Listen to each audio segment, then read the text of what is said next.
So in this video, pag-uusapan naman natin kung ano ang tinatawag na chatbot. So ano nga ba ang chatbot? Sa simpleng paliwanag, para siyang assistant mo sa chat. Okay, kaya niyang sumagot ng mga inquiries kahit wala ka or kahit natutulog ka. Ibig sabihin, set and forget automation siya pero ikaw pa rin yung may control. So real life scenario, for example, may nag-message ng how much po. Okay, so automatic na yung sagot. Ibibigay niya agad yung price. Or paano mag-order. So ibibigay rin niya yung instruction. May tanong about sa product. So isi-send agad niya yung product informations.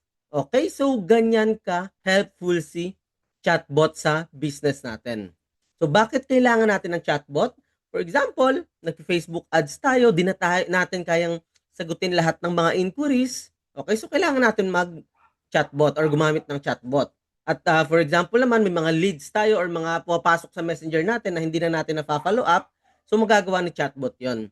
Okay, so kung pagod ka na rin at stress ka na sa mga missed sales, okay, kasi minsan may mag-inquire sa atin, hindi agad natin masagot, maghahanap na sa iba yan.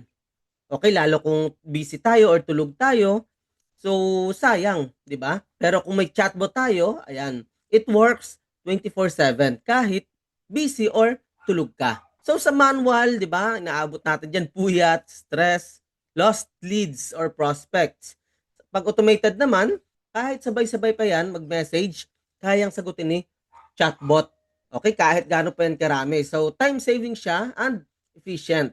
At kaya niya ring mag-capture agad ng leads para hindi sayang. So sa susunod na video ay ituturo ko naman sa inyo kung paano gumawa ng sarili nyong chatbot, kung ano yung pwede nyong gamitin.